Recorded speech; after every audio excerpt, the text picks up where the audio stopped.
Good morning and thanks for joining us on the Tuesday edition of TVC Breakfast. I am Veronica Dan Ikboy and I have in the studio with me Mike Okwache. Mike, it's a good morning. Yeah, it's another day. Good morning. It's good to be here, I must say. Absolutely, absolutely. And quickly, some developments from yesterday in Port Harcourt. Oh, yeah. We saw there was a clash between APC supporters and the PDP supporters. The APC supporter and the gubernatorial candidate of the party, talking about Tonye Cole, had insisted or has been talking about the outcome of the governorship election in the state. And so they decided that ahead of going to the tribunal, they wanted to inspect the materials at an INEC office. And so the PDP supporters also came that they will have a joint inspection as well. And in the process, it was reported that some talks came in, took over the whole thing, and in the process, Tonye Cole escaped being lynched, so to speak, but he was injured in the process. And then the police, the military came to take over, as well as the NSCDC, to, just douse the tension in the process. We saw the videos made by the APC governorship candidate Tonye Cole yesterday when that happened. He made videos just to let people know what was going on. And particularly, there has been concerns regarding security in River State.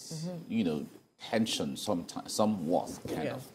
There was a time we had the opportunity to speak with the governor, Governor Wike, sometime about the tension. But he said, well, the point there is, people would always have their reaction to things, but that everything was cool in River State.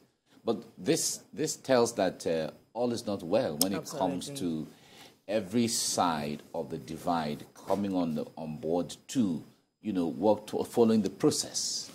The elections have come and gone. Of course, there are people who feel dissatisfied by the process and who want to challenge the process.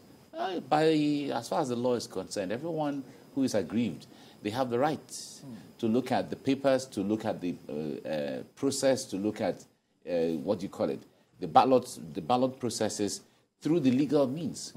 So I believe what led to the breakdown of law and order yesterday, where there were shootings to the level where we heard some persons were shot and all of that, is really unfortunate. And as it is, we look forward to calm in River State. And we also hope that it doesn't go beyond this. It doesn't spill over, because leading up to even the elections for both presidential and the governorship, there has been tension. We have always seen River State as one of those states where you have to pay, attention to security-wise because of breakdown of law and order. I recall when our correspondent there, Uche Okoro, was reporting, there were incidents that happened where people were burning tires, people were just chased from their polling units, all because of, this contention for we must grab power, so to speak. It is our turn, it is not your turn, and all of it.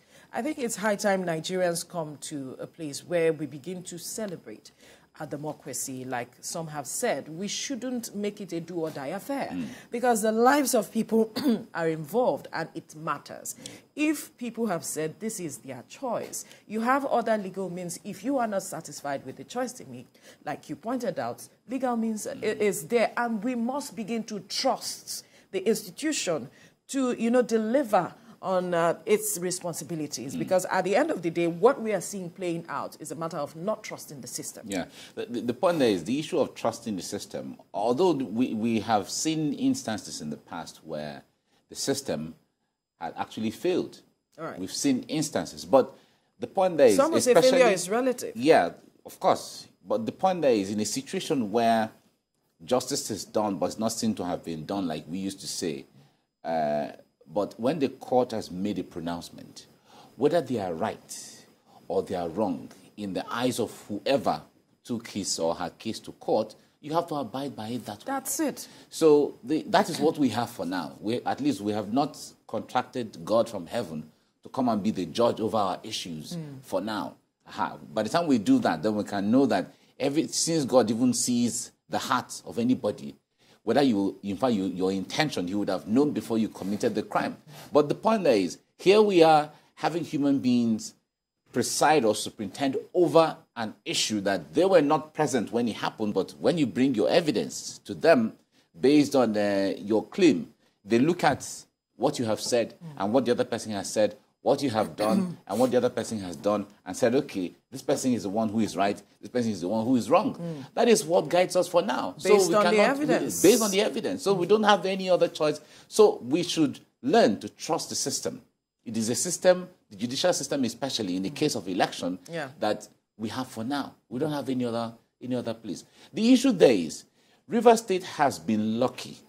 Lucky in the context of the fact that as much as there seem to be tension sometimes, there seem to be tussle sometimes, back and forth and so on, they've always had governors that work for the benefit of the people when it comes to infrastructure. Take it from the days of Governor Peter Odili.